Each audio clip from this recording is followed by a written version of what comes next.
Assalamualaikum dan salam sejahtera. Saya ucapkan kepada Cik Siti Nur Ain.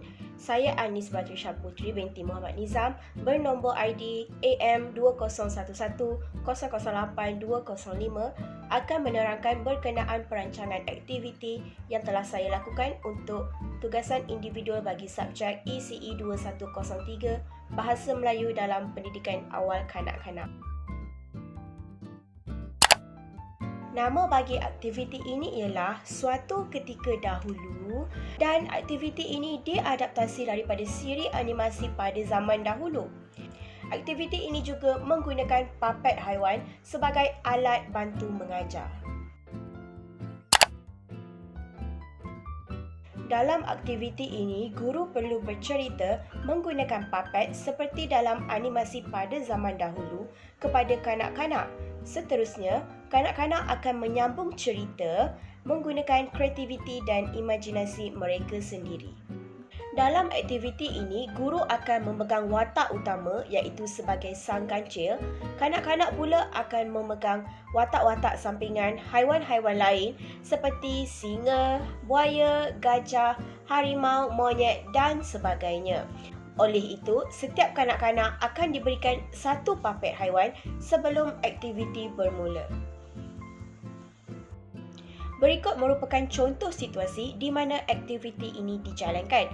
Guru akan berada di hadapan dan kanak-kanak akan berada di sekeliling dengan papet haiwan mereka. Seterusnya, guru akan mulakan cerita dan berhenti pada situasi-situasi tertentu untuk kanak-kanak menyambung jalan cerita mengikut watak haiwan mereka secara bergili-gili.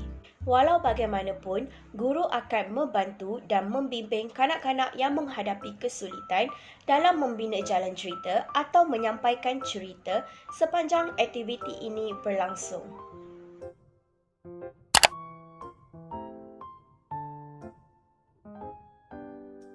Untuk lebih jelas, mari kita lihat video demonstrasi aktiviti Suatu Ketika Dahulu dijalankan. Setelah selesai makan, sang kancil merasa haus pula.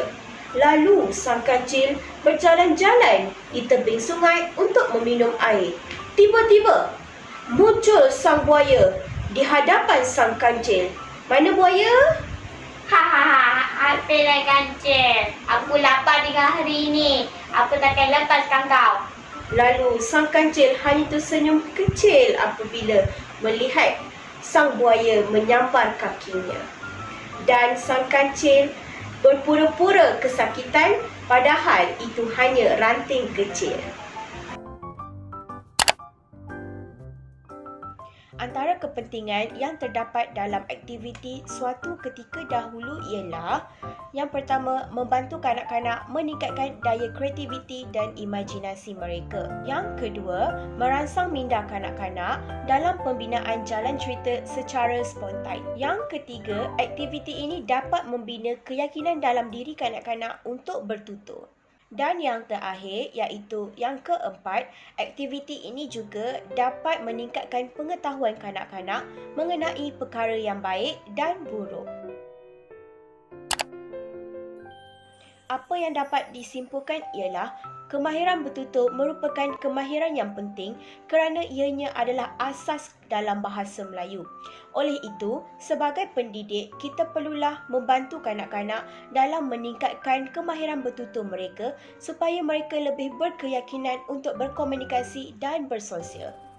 Baiklah, itu sahaja dari saya, penerangan mengenai aktiviti Suatu Ketika Dahulu. Sekian, terima kasih.